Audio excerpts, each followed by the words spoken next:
Olá, meu nome é Ana Vitória. E eu sou o Marco Borchardt. E essa é mais uma edição do podcast do Caderno 2. Hoje vamos ter o 4º episódio do Caderno Autoral, um espaço de conversa e divulgação de produções artísticas dos estudantes da URGS. Nossa convidada de hoje é a artista e ilustradora peruana, estudante do curso de bacharelado em artes visuais, Marti Oikaku.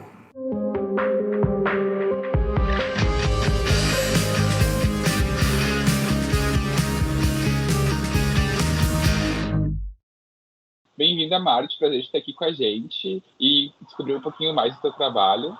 Oi, Marti, muito prazer. Oi, é um prazer estar aqui com vocês. Já me disseram que vão cortar, mas talvez não dê, enfim, para cortar todos os latidos, então eu já peço desculpa adiantado por isso.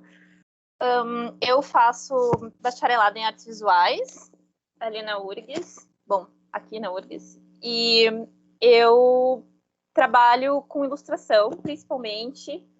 Nesse exato momento, eu estou trabalhando com a ilustração de 2 livros, que eu não sei quando vão ser lançados, algum dia, quem sabe. E eu acho que a Caatinga vai começar a chorar. Desculpa. No geral, assim, eu tento experimentar bastante, mas no fim do dia, sem um ateliê de cerâmica para trabalhar, que era o meu outro grande campo assim, de trabalho, que era na cerâmica, eu realmente acabei ficando durante a pandemia mais com a ilustração e aquarela, basicamente.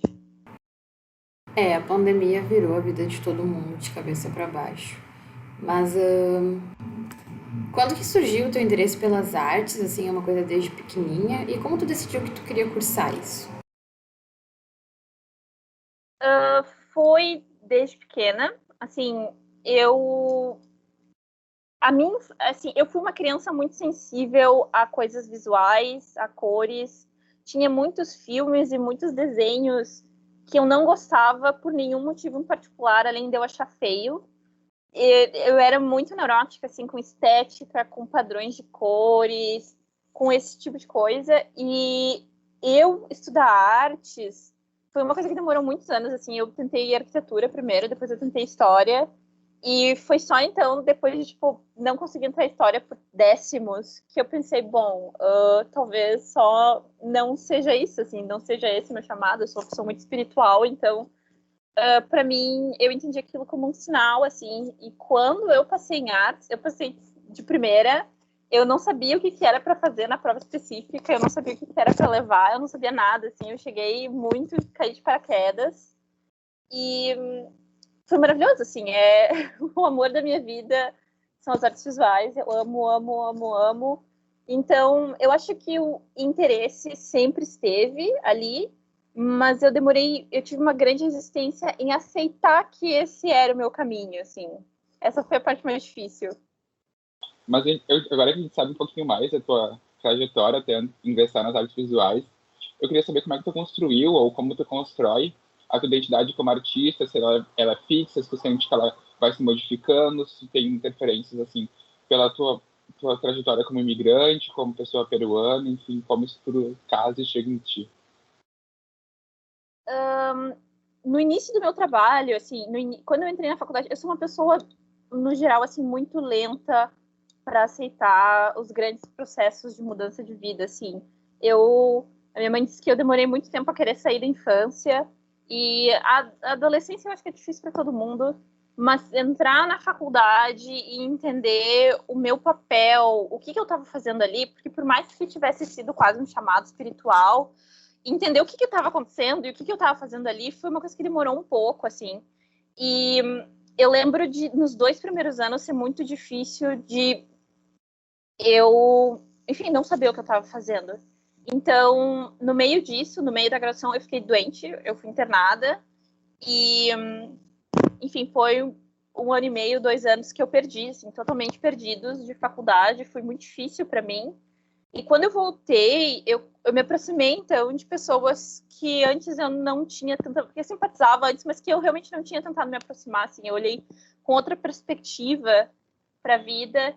E numa dessas crises de criatividade e tudo mais, eu conversei com um amigo muito querido, o Cauê Neri, que também era aluno do Lida URGS, e é um artista plástico perfeito, assim, tudo que ele faz é maravilhoso.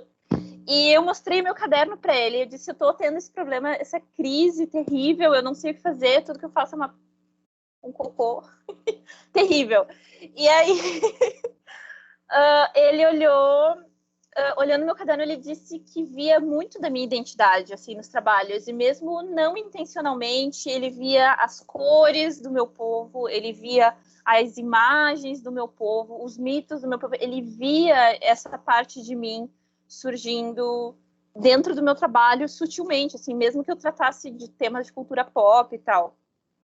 E aquilo me marcou muito, assim, eu fui para casa muito impressionada e eu sentei e comecei a refletir sobre o que eu realmente pretendia fazer como artista plástica, qual era o meu legado, entre aspas. E eu pensei que eu queria começar a falar sobre, enfim, a minha cultura, né, sobre uma coisa que ainda não é muito falado aqui no Brasil, especialmente aqui no sul do Brasil, assim, é uma coisa meio misteriosa ainda, assim, e não só no aspecto de lá Inca, sabe? Tipo, tá, todo mundo sabe disso, né? Mas realmente da cultura andina hoje. Então, hoje em dia, o que eu tento no meu trabalho pessoal é inserir as minhas tradições, ou a minha cultura, ou a minha religião de uma maneira não esperada. E na minha pesquisa pessoal, enfim, pessoal particular, eu tenho um projeto em que eu reilustro, então eu refaço desenhos da Escola Cusquenha, que foi um movimento artístico que teve nos Andes, lá pelo século XVI, XVII, e que era parte desse processo colonizatório que eles pegavam indígenas aleatórios, né, ou não, e eles escolhiam indígenas e eles levavam para as igrejas e ensinavam eles a pintar. E eles ensinavam eles a pintar fazendo eles pintarem santos. Então, eles tinham que pintar imagens de santos, de anjos, de Jesus Cristo. Só que houve uma certa resiliência, talvez não tão consciente nesse ponto, assim, nesse ponto em particular, mas houve uma certa resiliência no sentido de que muitos aspectos da cultura andina foram incorporados nessas imagens. Então, hoje, tu olha para elas e tu vê muito das cores andinas nela, tu vê até algumas coisas sincréticas, assim, porque hoje a religião no Peru, ela não é mais 100%, enfim, da tradição andina, mas ela também não é 100% cristã. Ela é alguma coisa, assim, nebulosa que existe no meio termo. E o meu trabalho hoje, a minha pesquisa pessoal, é tentar, então, fazer uma releitura dessas imagens como se fosse o oposto, então, como se não fosse a Igreja Católica invadindo o nosso imaginário, mas sim o nosso imaginário invadindo a Igreja Católica. Então, são composições que têm toda essa estrutura das imagens cristãs do século XVII, mas retratando mitos andinos, deuses andinos. E, enfim, essa é a coisa que eu mais anseio em fazer, assim, eu realmente não tenho tido muito tempo para me dedicar para isso, mas esse é o meu maior projeto, assim, atualmente, e é isso. Muito legal, eu não fazia ideia, assim, mesmo te acompanhando, eu não fazia ideia disso e achei muito, muito legal. Eu não sei se tu chega a postar essas, ou tu tá, como tu disse que era uma coisa pessoal, tu tá guardando para ti, para depois? No ano passado, quando teve a palavra inominável Inktober, que a gente não pode mais falar, eu decidi fazer o meu próprio desafio inominável, que era inominável, e aí eu estabeleci, então, uma lista de temas que eu mesma, enfim, tinha relação com o meu trabalho. E nesses temas eu pretendi, então, seguir essa lógica, assim, de recanonizar essas mitologias, só que isso me manda muito tempo e muito esforço. Então eu fiz uns poucos e eles não foram exatamente nesse estilo mais carregado de, enfim, sacro, mas ainda tinha esse sentido, assim. Eu acho que foi o começo, assim, dessa ideia para mim. Eu não sabia muito bem como eu ia pôr em prática, mas enfim, o mais próximo que teve foi uma pintura que eu refiz, na real. Eu tenho uma versão no Caderno Solto e eu tenho uma versão para o Desafio Inominável que era de Jesus Cristo vestido de imperador inca.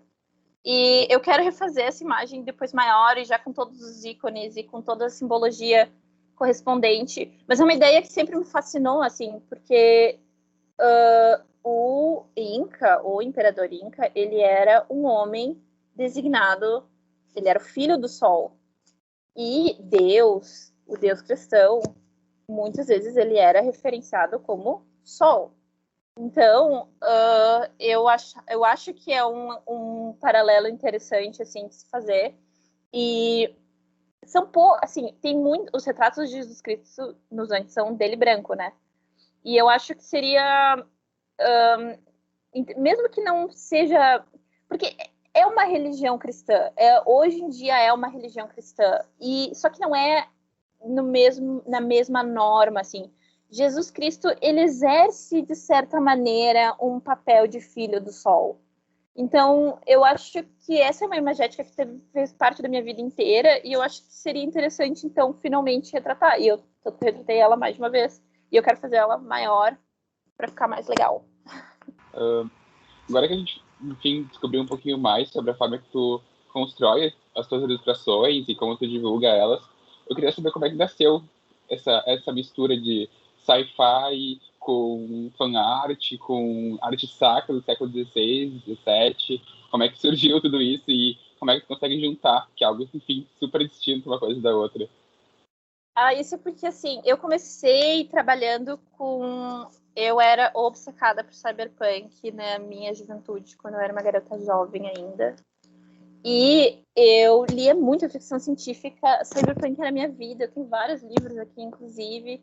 E em algum momento, eu acho que isso é um processo natural, especialmente para pessoa, enfim, étnica, racializada, que está entrando nesse mundo, é pensar, tá, mas eu não estou me vendo, né?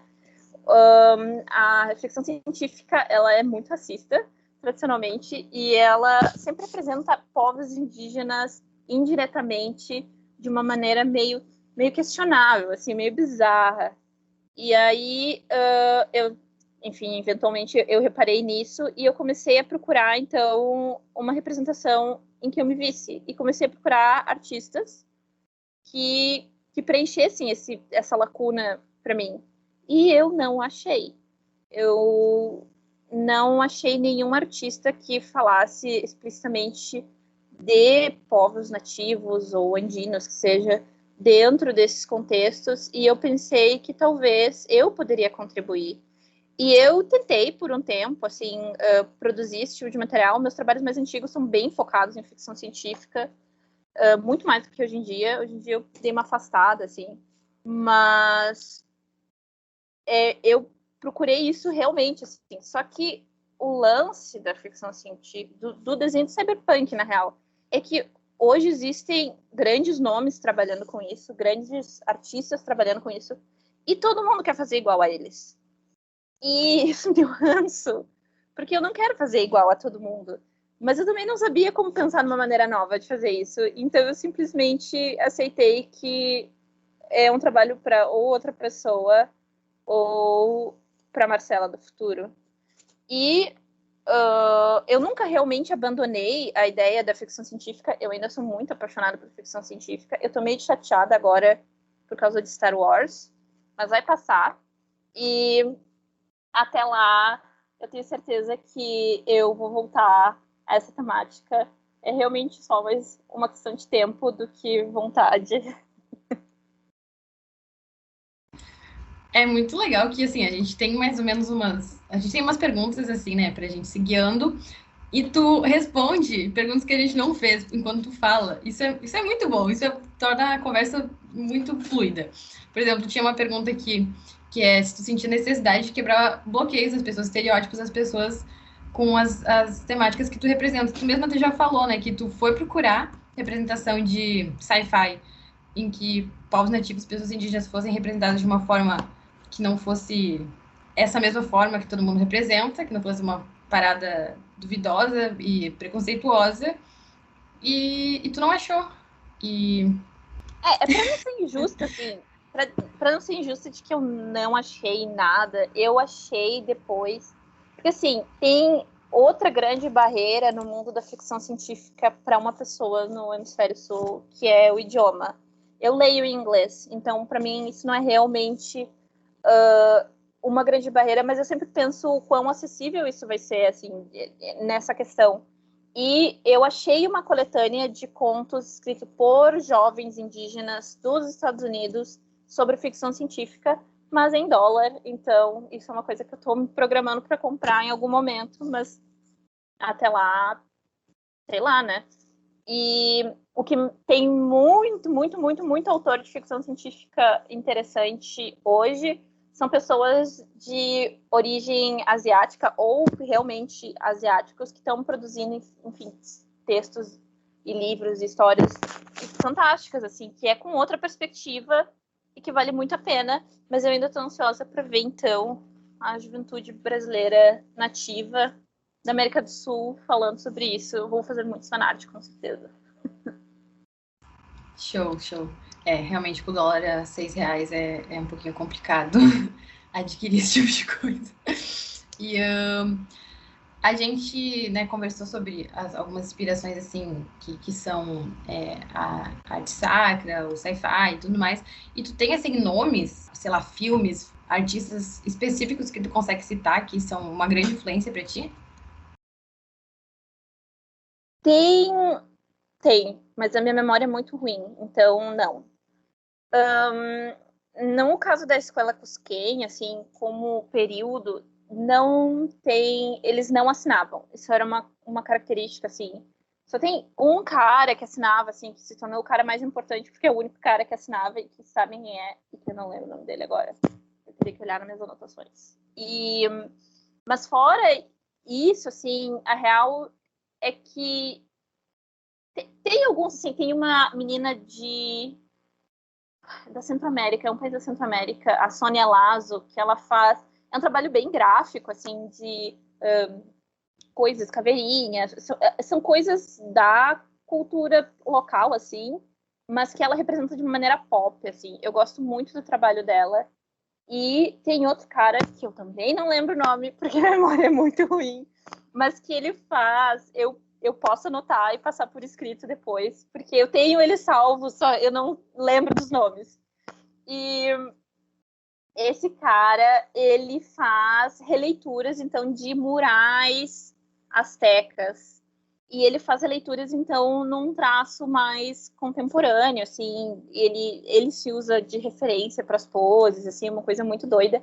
E o trabalho é fora de série, assim. O trabalho do cara é fora de série. Não é uma coisa que eu faria, assim, tão literalmente como ele faz. Mas assim, é uma referência para mim, assim, pensar que hoje existem artistas que estão fazendo essa tradução, assim. Eu acho que muito do que a gente pensa de arte pré-colombiana é uma questão mais de tradução, ser um mediador desse mundo, desse universo misterioso, do que realmente só falar sobre isso. Eu falo sobre isso quando é possível, assim, e eu sempre uso uma hashtag quando eu vejo alguma coisa que está em algum museu fora do país de origem, e eu sempre falo sobre ser roubado, porque é roubado. Mas no fim do dia, eu acho que o papel da juventude artística nativa é isso, assim, fazer essa tradução de universos, essa mediação de universos. Acho bem interessante toda essa questão de pautar que é roubado a partir que tu expõe algo que não é da tua cultura e que foi retirado à força, né, de outros países. Enfim, esse tipo de pauta é super importante e a gente vê te acompanhando pelas redes sociais o quanto tu é fiel a essas tuas origens. E aí, conversando um pouco sobre isso, sobre esses elementos, tu sente como tu produz a nível nacional, né? Tu é uma pessoa que, de certa forma, é conhecida na internet, tem um espaço, a gente é os fiéis seguidores, a gente está sempre ali acompanhando.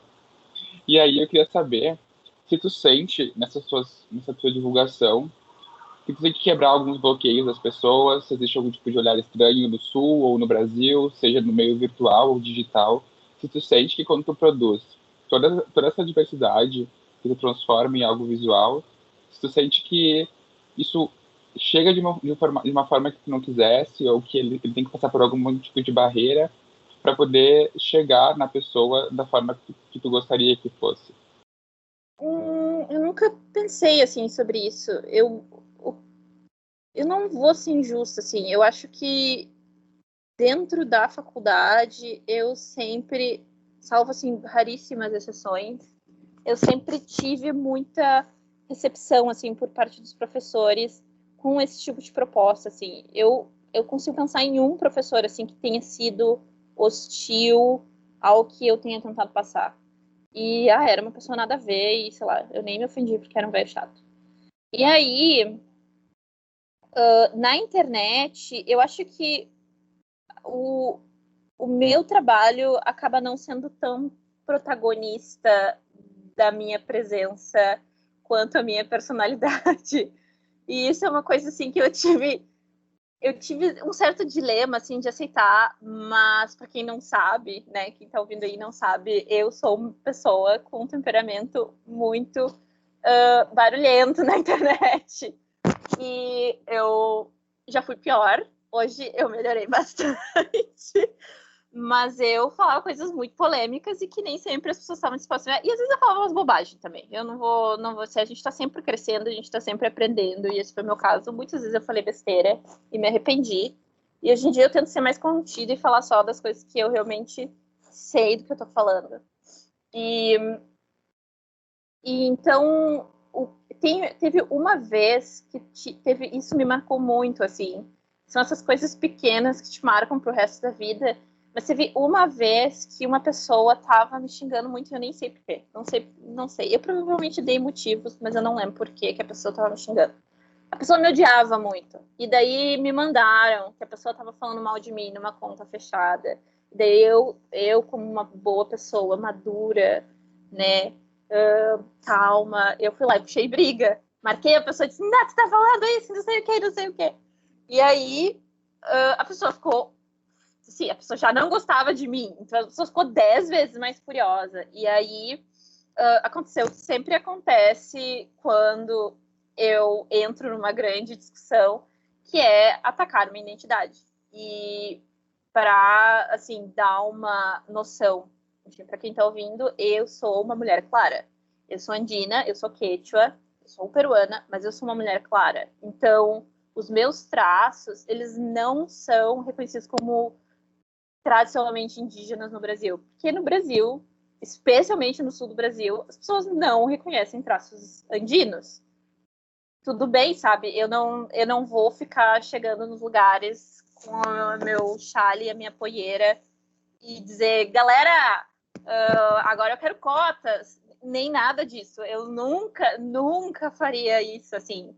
Eu entendo que por ter a pele mais clara, enfim, eu tenho privilégios e o fato desse reconhecimento não ser imediato, eu entendo isso, assim, eu não sou estúpida, tão estúpida. A questão é que existem fatores sociais, socioculturais, principalmente, com relação à minha religião, às minhas práticas, aos meus feriados, às minhas tradições familiares, à minha culinária, a todos esses aspectos que, sim, é muito mais sutil, é muito mais carregado de nuances, mas que me afetam. Me afetam, mesmo que eu entenda que não é exatamente a mesma coisa que uma pessoa que entra numa loja e é seguida pelo segurança, eu não passo por isso, e eu nunca disse que eu passo por qualquer coisa semelhante. Isso seria um absurdo. Mas existem certos tipos de discriminação que eu, por ser andina, por ser quechua, por ser imigrante, tudo isso acaba, de certa maneira, me afetando. Enfim, esses são os impactos que eu sinto em alguns pontos, em outros não, e é assim que é a vida. E aí, apesar de tudo isso, sempre eu tentar deixar o mais nítido assim possível, quando aconteciam, que graças a Deus faz muito tempo que eu não entro em barraco na internet, mas quando acontecia, a primeira coisa que me tiravam era a identidade. Essa era a primeira coisa que me negavam. Então as pessoas, e é sempre o mesmo padrão, as pessoas entram no meu Instagram, descem para fotos de 10 mil anos atrás, em que eu tô com a cara estourada no sol, e dizem, essa daqui é andina, essa daqui não é indígena nem no país dela. E aí uma pessoa que nunca foi no Peru, não conhece nada, e esse tipo de coisa. Então, para mim, assim, o maior impacto que eu tive, o maior impacto negativo que eu tive da internet, eu acho que foi nisso, assim.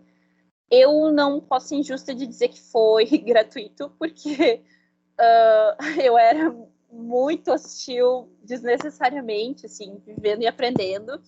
E o Twitter é um lugar extremamente tóxico em vários níveis, e eu alimentava isso. Então, isso não justifica a xenofobia, mas a gente tem que saber onde a gente está se metendo, e eu não era inocente nesse aspecto. Então, esse evento, assim, que me marcou foi, então, de uma pessoa fazendo isso, entrando no meu Instagram, olhando as fotos, e postando um monte de foto minha, e dizendo que a minha arte era medíocre. Eu não liguei para absolutamente nada do que a pessoa falou. Eu não liguei para ela me chamando de branca, para ela me chamando de falsa peruana. Não ligo. Mas aquilo me marcou. Porque eu sabia onde ela tinha achado as fotos. Eu sabia que ela tinha ido por todo o meu Instagram, então ela tinha visto todo o meu processo criativo. E ela falou aquilo. E aquilo de tudo foi o que mais me doeu. E às vezes isso volta, assim, de tipo, o meu trabalho é medíocre, assim. E claro que eu não sei se nem se veio do coração, ou veio, talvez a pessoa realmente não gosta, ninguém deve ter que gostar de tudo e tudo mais. Mas isso foi, assim, a coisa de todas as coisas que já me aconteceram na internet, essa foi a que mais me impactou negativamente, assim, de chamarem meu trabalho de medíocre, porque eu me esforço muito nas coisas que eu faço e doeu bastante. Mas, assim, no geral, eu pedi. Então, o que eu posso dizer? Eu não posso me defender quanto a isso, assim, eu não sou uma santinha. Recentemente fizeram uma fancam minha, uma fancam do mal, mostrando várias fotos onde eu era muito branca nas fotos, e daí dizendo princesa da Albânia. E foi por isso que eu comecei a me dizer princesa da Albânia. E eu amo essa história, porque, tipo, fizeram uma fancam minha. É o cúmulo da falta do que fazer. Mas, coisas da internet, né? Paulo Guedes, você prometeu o fim do desemprego. Realmente, eu mesma já presenciei pessoas te atacando dessa forma no Twitter, que é insano, é completamente ridículo e absurdo. E deve ser foda pra ti, né? Além de ter que lidar com alguém chamando teu trabalho de medíocre, aí atacando toda a tua identidade. Mas enfim, tu faz arte digital, e quando que tu começou com isso e por quê? E qual foi a tua motivação? A minha motivação foi que eu ganhei uma mesa. Foi isso, assim. Era uma coisa que eu sentia a necessidade de explorar por muito tempo. E daí um casal de amigos que ganha melhor do que eu, e são uns amores, eles acabaram me dando de presente a mesa. E foi terrível no início, porque a gente tem a impressão de que vai ser exatamente igual a desenhar, e não, assim, é como aprender uma mídia nova, é uma coisa totalmente diferente. E eu apanhei muito, meus primeiros desenhos são horrorosos, como devem ser, mas eu acho que estou melhorando. E eu ainda tenho preferência pelo tradicional. Eu gosto do digital, mas eu acho que o tradicional tem aquele erro humano, assim, aquela coisa... aquele temperinho de erro humano que eu prefiro. Eu sou assim, eu sou uma pessoa rústica.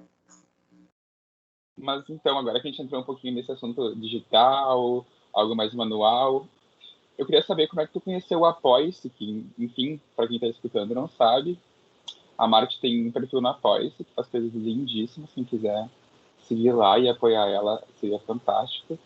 Então, como tu conheceu o Apoia-se e quando tu decidiu produzir materiais para lá, por uma necessidade tua, ou tu achou que seria bacana expandir teu trabalho? Como é que surgiu isso aí? Ai, assim, ó, eu amo o Apoia-se, um beijo, Apoia-se. Por favor, me patrocinem. Eu comecei a fazer, na real, é porque eu queria, na real, o único problema do Apoia-se, e eu já falei isso 1000 vezes pra eles no Twitter, e eles sempre me ignoram. Na outra conta eles me seguiam, mas nessa eles me ignoram. É que não é meio chato de interagir com as pessoas porque precisa ter um Facebook para postar comentários, esse tipo de coisa. E quem é que tem Facebook em 2021? Ninguém tem Facebook, só velho tem Facebook. Então, isso é meio chato, mas a minha ideia, quando eu criei, era ter uma coisa mais íntima. Só que a minha maior barreira, inclusive no Apoia-se, todos os meses eu posto um calendário do mês para imprimir, eu posto adesivos para combinar com o calendário, e às vezes eu posto, como é que chama? Papel de carta também, mas é só quando estou inspirada. E meu maior problema com o Apoia-se e na minha vida geral, e eu acho que isso é um problema de muitos artistas, é que eu sou uma desorganizada. Eu deixo tudo para a última hora. Inclusive, nesse exato momento, vocês estão achando que é uma coisa super arte. Eu estou fazendo um trabalho da faculdade. Não é nada arte. Então, assim, eu queria publicar muito mais coisa, só que eu sou muito desorganizada. Muito desorganizada. Terrivelmente desorganizada. E é isso.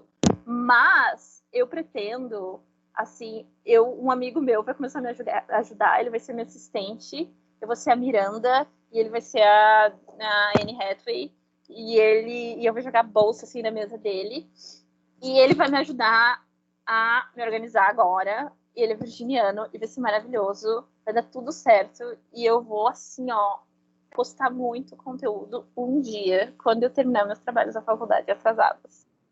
Eu sou metidinha artista também, então eu entendo. Eu sempre faço as encomendas assim na noite anterior de entrega, bem nesse naipe mesmo. Então a gente também queria saber como é que foi para ti começar a comercializar tuas artes. Se a tua relação com a tua arte mudou, e porque às vezes é uma coisa um pouco difícil, né? Tu faz uma coisa completamente assim por prazer, para explorar, para entender, porque tu tá afim, porque é uma coisa que, pô, deu na telha, quero testar isso aqui, tô à toa, vou pintar e ver o que sai. E aí, de repente, tu tem uma encomenda, uma caixinha, mais ou menos assim, que tu tem que seguir com um prazo, porque aquela pessoa vai te pagar. E aí isso dá uma pressão também, às vezes, né? E como ficou a tua relação com a tua arte quando isso aconteceu, quando tu começou a comercializar ela? Assim, no primeiro momento, eu fazia isso nos tempos longínquos, antes da pandemia. Eu e uma amiga que também estuda no IA, Luísa Crepaldi, ela também faz artes ali no IA, e a gente ia para feiras, assim, feiras de coisas aleatórias, assim, e vendia o nosso trabalho lá. A gente montava uma banquinha e vendia o nosso trabalho lá na cara dura, assim, colocava num porta-retrato, e é isso aí, e mostrava lá. E a gente vendia coisa, assim, e, claro, não era um público que estava lá para encarar aquilo como uma peça de arte, assim. A gente fazia de uma maneira meio até inexperiente, assim. Era tudo para ver como é que era, para fazer dinheiro, e era isso aí. Então, nesse ponto, assim, eu não era muito apegada ao meu trabalho, porque eu não produzia nada que eu pensasse, nossa, esse aqui, esse tem uma... Não, era tudo experimental para mim, eu queria tentar tudo, eu queria testar tudo. Só que depois de um tempo, eu passei dessa fase e eu comecei a fazer trabalhos mais densos, assim, em temática e até em composição, assim. E o que mais me frustrou, assim, que foi o divisor de águas para mim nessa relação, foi um trabalho que eu não tenho foto dele inteiro, porque eu sou um jegue. E ele era da época do cyberpunk, em que eu desenhei, ilustrei um conto, uma crença. Eu nunca consigo falar o nome dessa etnia. Yanawa, sei lá. Enfim, eu vou conseguir até o fim, eu juro. Até o fim. Eu nunca consigo, é muito difícil o fonema, aparentemente. E eles têm esse mito sobre a morte sobre eu não lembro os detalhes mais, mas era uma coisa sensacional, assim, sobre um encontro no limite da morte. Que tu recebia, antes de morrer, num sonho, tu recebia um aviso de qual ia ser a razão da tua morte. Às vezes, isso podia acontecer. E daí o desenho tinha uma narrativa, então, de que era uma menina vivendo duas vidas. Uma vida super no futuro, cyberpunk, e uma vida, enfim, hoje, no presente.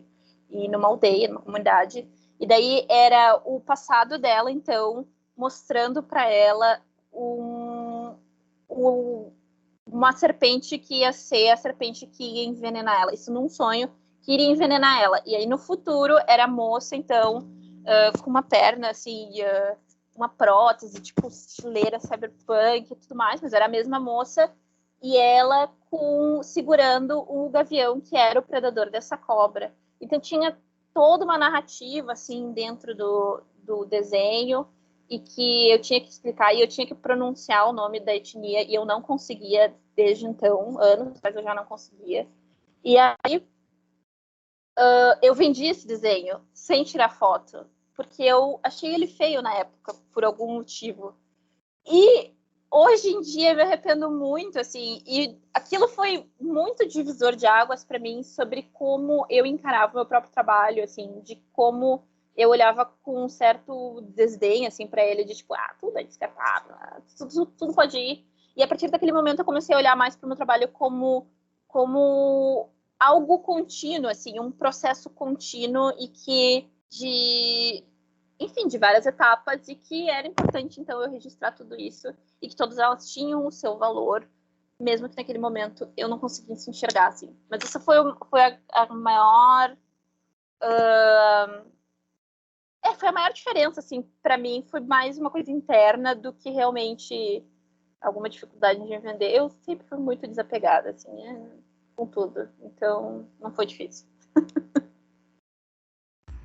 Essa pessoa, pra quem tu vendeu, foi numa feira, assim, que tu não sabe quem é que é a pessoa? Puta que pariu. Sim, foi um cara aleatório, assim. Foi, tipo, R$250. Foi uma coisa assim... E daí, quando eu empacotei, assim, eu não tava nem aí. Assim, que legal, R$250. E daí eu vendi pra um cara aleatório, que não era nem daqui do Sul. Era um cara que tava visitando, assim. Ele era de algum lugar mais pra cima, que eu não sei. Mais pra cima. E aí, ele comprou, assim. Então, ele tá aí, em algum lugar no Brasil, com esse desenho. Que bom que ele gostou, que bom que ele viu com um olhar que eu não era capaz de ver na época. Mas agora que a gente está falando um pouquinho mais sobre a tua arte e os teus processos, inclusive tá passando por ele agora, né? Tá realizando uma arte aqui ao vivo. Eu queria saber como é que é o teu processo criativo. Se tu tem algum ritual assim específico para começar a produzir ele, se tu geralmente faz as coisas mais no improviso, ou se tu segue um roteiro, um esquema que tu já pensou antes de produzir, como é que acontece tudo isso na hora de pôr em prática? Eu sou muito lenta, na verdade. Eu demoro muito tempo, assim, para produzir alguma coisa. Eu tenho temas recorrentes, assim, meus temas guarda-chuva, que são algumas coisas que eu sempre desenho na hora, assim, do aperto, assim, que eu tenho que desenhar. Geralmente são Sagrado Coração, mãos segurando, sei lá, espadas, esse tipo de coisa, esse tipo de baboseira cristã. Eu sempre faço releituras disso. E coisas relacionadas à múmia, à morte também, assim. Mas esses, em particular, eu tento fazer sempre quando é alguma coisa mais leve, assim. Eu tento não pegar muito pesado, porque eu não quero reforçar a ideia de que morte é uma coisa assustadora, assim. Para nós, morte é só uma nova vida, uma nova etapa. Então, não faria sentido eu reforçar essa ideia. E assim, coisas mitológicas, assim, no geral, eu acabo... Agora, por exemplo, eu não posso levantar porque... Mas como é para um trabalho da faculdade, foi uma coisa genérica, uma medusa brava, porque é uma coisa genérica, assim, para mim.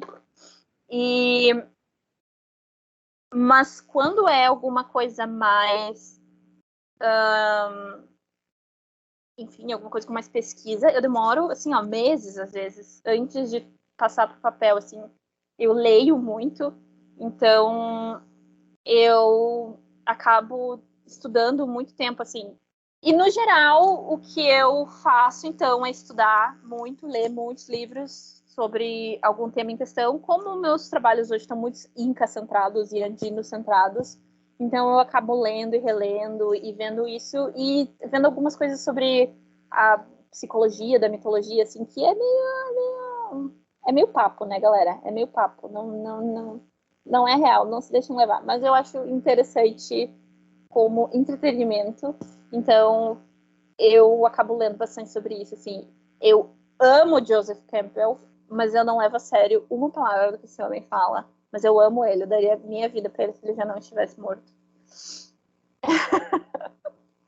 Tu comentou antes, né, que tu fazia cerâmica, só que agora com a pandemia, tu tá tendo que ficar longe de ateliê de cerâmica e tal.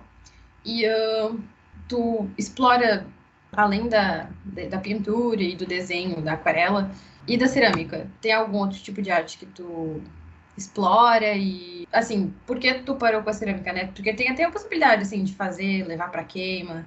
É uma mão, né? Mas conta um pouco sobre como isso era antes de acabar, né? Acabar momentaneamente. E quais outros processos quais outros tipos de arte tu gosta de fazer? É que a cerâmica, o lance da cerâmica é que ela é muito delicada quando ela tá fresca. Então, não tem forno aqui em Viamão. Eu moro em Viamão, então aqui não tem um lugar que tenha forno. Eu teria, então, que ir de carro até Porto Alegre com as peças. Elas não poderiam quebrar no caminho. O que, quando a peça ela tá nesse ponto que ela tá seca, ideal para queimar, ela tá muito frágil. É muito fácil de quebrar. Então, acaba sendo um super trabalho para uma coisa que é pouco garantida, porque é uma questão da cerâmica, é o quão frágil ela é. Tu pode perder uma peça a qualquer momento, às vezes elas estouram no forno e elas destroem as peças que estão do lado. É uma coisa cotidiana para nós, e isso para mim nunca foi um problema, assim, eu sempre me desapeguei fácil das peças, mas no momento em que eu tenho que envolver a minha família para sair numa pandemia, para ir até um lugar, para queimar as peças em contato com outras pessoas, eu já acho que não vale a pena, assim. Eu acho que se eu tivesse um forno em casa, eu totalmente estaria fazendo ainda, assim, mas não é o caso, então... Então, agora que a gente já conheceu um pouquinho mais sobre os seus processos, o que tu gosta de fazer, o que te trouxe até aqui, como é que surgiu essa tua assinatura como Marte? Por que tu abandonou Marcela e como é que é a tua identidade com esse nome? O meu nome é Marcela, né, gente, caso vocês não saibam, e ele deriva de Marcelo, na verdade, e que Marcelo, então, tem relação com o planeta Marte. O meu nome indígena, Oikaco, é o planeta Marte. Então, eu achei que seria uma relação curiosa ter os três. E para ser bem sincera, Marte, na verdade, começou. Eu não vou ficar fingindo, mas Marte começou porque eu queria pensar numa maneira curta de assinar, porque Marcela eu acho muito, sei lá, genérico e pessoal. Então, eu fiz esse código para Marcela Arte, e daí soa como Marte. E daí já tinha todas essas coincidências sobre o planeta Marte na minha vida. Então, eu pensei, bom, eu vou só ser 3 vezes o planeta Marte, suponho. Se deu tanta coincidência assim, né? Eu acho que tinha que ser mesmo. É uma assinatura muito legal. E quais são os teus objetivos como artista? Tu pretende crescer até virar o Romero Brito? Ou tu se mantém em uma produção mais, mais local, assim, mais limitada? Vocês viram que meu rosto se iluminou falando do Romero Brito, né? Eu sou uma defensora desse homem. Assim, ó, eu acho ele desprezível. Desprezível. Mas ele é meu ícone. Ele fala no site dele, e ele botou isso no site dele, eu conto isso pra todo mundo, no site dele, que ele é o novo Picasso. Foi ele que preencheu aquilo que eu sei. Ele não vai me enganar. Foi ele que botou aquele novo Picasso. E eu acho que ele é melhor que Picasso. Eu acho que ele está sendo muito humilde. Ele é um ícone. Ele vai revolucionar as artes negativamente, mas ele vai revolucionar as artes. Ele, sério, eu amo esse homem. Ele não vale nada. E, assim, se eu pudesse chegar nesse nível, eu chegaria, mas eu tenho respeito pela minha mãe, eu tenho respeito pelo povo, então eu não faria isso. Mas se eu pudesse ser cara de pau e ruim e mesquinha a ponto de chegar no nível de Romero Brito, meu amor, eu queria ser a funcionária que ele tratou mal no restaurante.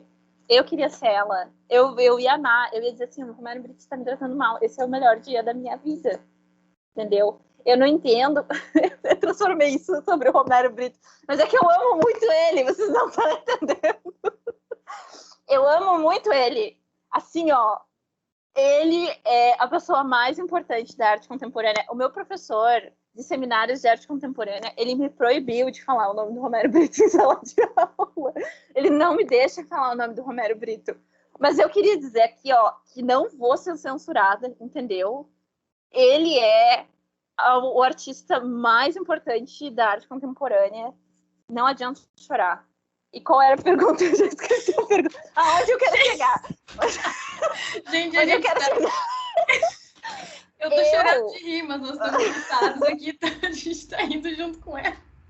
Ai, meu Deus. Basicamente, quais são os seus objetivos? Tu quer se tornar o Romero Brito ou tu quer se manter mais local? Tá, assim, ó. Eu quero dominar o mundo. E se não for possível, eu gostaria de ser muito famosa. E ser muito famosa, mas assim, eu quero continuar mantendo na minha temática, falando sério agora. Eu quero continuar fiel ao meu trabalho no sentido de temática, de ser uma coisa andino-centrada, andinos no topo. Eu acho que isso é muito motivador, assim, para mim. É o meu norte. Eu sinto que essa é a minha missão de vida, assim, tratar sobre a minha cultura em todos os aspectos da minha vida, da mesma forma que eu tive esse chamado para as artes visuais. Eu sinto que é esse meu caminho, assim, natural para seguir, e é isso que eu estudo, é isso que eu pesquiso, é para isso, assim. E eu gostaria muito de também andar pela pesquisa. Eu gosto muito de pesquisa, eu gosto muito de ler, eu gosto muito de ler referências bibliográficas. Eu não gosto da EBNT, mas eu acho que ninguém gosta da EBNT, então isso não é realmente uma barreira. E eu mal vejo a hora de poder dar aula e ser má, muito má. Eu quero ser a pior professora possível, assim, no sentido não de competência, ser aquela professora que as pessoas dizem assim, ó, a matéria que ela dá é muito foda, mas ela é uma escrota. Eu quero ser essa pessoa. Esse é meu sonho. E publicar livros, que nem o Joseph Campbell, para um dia alguém me odiar bastante. Eu acho que esses são os meus grandes objetivos de vida, se eu não puder dominar o mundo. Então é isso, né? Vamos do Apoie-se para o mundo. Eu queria te perguntar, agora que a gente está falando sobre essas questões de alcance, como é a tua relação com a tua visibilidade com a arte? Porque é uma figura bem conhecida, enfim, no Twitter, principalmente quem gosta de ilustração ou gosta dessas temáticas mais de pessoas andinas, de pessoas indígenas, porque, enfim, se relaciona com vários outros perfis, né, publicamente. É super bacana essa troca, inclusive um beijo para aquele. Eu queria saber também como tu faz para engajar o teu trabalho. Se tem algumas proposições, se tem algum tipo de estratégia, como é que isso acontece, se é algo mais orgânico, natural, ou se tu vai lá e paga um pouquinho pro Twitter te impulsionar. Ai, gente, eu não sei. Eu, sinceramente, não sei. Eu acho que eu sou muito sortuda e muito insuportável. Eu não sei. Assim, ó, quando as pessoas me perguntam qual é a fórmula do engajamento, é brigar. Assim, ó, briguem com todo mundo. No Twitter, né? No Instagram, imagino que seja outra logística, mas, assim, ó, compra brigas aleatórias. E é isso. É isso, assim, mas tem que saber com quem brigar. Né? Porque se for brigar com os cactos, aí eles vão derrubar tua conta. Mas eu não sei. A real é que em números, e por isso que eu digo que eu acho que a minha visibilidade ela é muito mais pela minha personagem, assim, na internet, do que pelo meu trabalho em si, porque até em termos de engajamento, os meus desenhos têm um engajamento menor do que quando eu falo alguma coisa muito absurda ou alguma coisa muito polêmica. E eu não acredito que eu seja reconhecida como parte do Arte Twitter, dessa panelinha, assim. Mas eu acho que as pessoas sabem que eu trabalho com isso, as pessoas reconhecem, talvez, o meu trabalho quando elas veem, mas eu não acho que é por isso que as pessoas me seguem. E tudo bem, assim, eu não tenho, como eu falei, assim, meus objetivos, a não ser a parte de dominar o mundo, eles não giram tanto em torno de produzir comissionados, assim. Eu faço isso agora porque eu realmente preciso, mas não é onde eu quero estabelecer minha carreira. Minha carreira é pesquisa e meus próprios trabalhos e tal. Então, por mim, tudo bem, assim. Mas a dica aí para os artistas jovens é briguem no Twitter, briguem por banalidades e assim, ó, é o sucesso. Tu falou que tu não sente que tu é parte do Arte Twitter, mas ainda assim tu tá um pouco inserida nessa comunidade, né? Querendo ou não, tu tem vários... Eu que te observo, nossa, isso é bem assustador. Quando a gente te vê no Twitter, né, tu tem vários amigos artistas também por lá. E o que tu acha que falta nessa comunidade, sei lá, talvez gaúcha ou talvez brasileira, artística, de pessoas que tu acompanha, assim, o que tu sente que falta? Nossa, eu acho que seria muito injusto. Eu acho que seria muito injusto dar uma resposta para isso. Porque eu tenho uma posição bem, assim... eu não acho que as pessoas têm que ditar o que tem que ser feito na internet, sabe? Eu acho que se a comunidade do Arte Twitter ela é do jeito que ela é do jeito que ela é porque ela tem que ser assim. Ela funciona dentro dessa logística, não é saudável todas as vezes, mas é assim que as coisas são. A internet não é um lugar saudável, o Twitter não é um lugar saudável. Eu acho que não dá para esperar muita positividade, enfim, de um ambiente que dispõe tanta liberdade para esse tipo de comportamento. Eu acho que não tem nada, assim, que eu consiga pensar, isso tem que mudar. Sei lá, eu acho que racismo tem que mudar e tem que acabar o Bolsonaro. Mas entre eu achar e ser possível, são caminhos distantes. Eu sou, assim, os amigos que eu tenho dentro desse meio, eu adoro, venero todos, são todos maravilhosos, muito queridos. E eu, enfim, desejo todo o sucesso do mundo. E é isso, mas é uma coisa mais pessoal minha, assim, de eu ter um apreço por essas pessoas em questão, assim, não é tem que mudar isso aí que tá aí, sabe? Não é, eu não tô em posição de editar isso, assim. Vamos todos ser amigos e é isso, sei lá. Infelizmente, a conversa está muito boa, mas a gente está caminhando para o final já. Estamos com 1 hora de podcast já gravado. Que bom, né? A gente teve essa feliz oportunidade de te conhecer um pouquinho mais fora desse mundinho do Twitter e só dessa leitura mais distante. Então, a gente queria que tu dissesse para as pessoas que estão escutando onde é que elas podem te encontrar, se tu usa mais o Twitter, mais o Instagram, mais o Apoia-se. Faça teu jabá aí para a gente poder te apoiar. É tudo meu tá escrito Marte Oikaku. Assim, eu não recomendo. Assim, se a pessoa quer ver meus trabalhos, minha arte, não entre no Twitter. Eu quase não posto nada lá de útil, é só besteira. Mas se quiser ver besteira, o meu Twitter tem bastante, assim, tem dias que eu faço umas perguntas que às vezes nem eu acredito, assim. Enfim. Mas no meu Instagram, então, eu acho que é marte.oikaku, e daí a grafia eu não adianta escrever, mas eu vou soletrar. E aí eu vou escrever primeiro, porque eu não sei soletrar. Tá. É marte.awqakuk. E o meu Apoia-se é apoia-se.com. Eu não sei se tem BR, mas enfim, aí vocês vêm aí. E daí é Marte Oikaku também. Qualquer coisa minha vai ser Marte Oikaku. Todos os meus sites vai ser Marte Oikaku. Eu acho que até a minha Steam é Marte Oikaku. Então, Se vocês me acharem em um, vocês vão me achar em todos. Perfeito, a gente vai divulgar isso daí para o pessoal conseguir te achar. E para quem se interessar, né? Procurar tua arte, procurar o teu Twitter, para gente falando sobre coisas polêmicas. Muito obrigada por ter aceitado nosso convite. Foi muito, muito, muito legal trocar essas ideias contigo. Foi ótimo te ter aqui. A gente espera te ver por aí e ver a tua arte por aí também.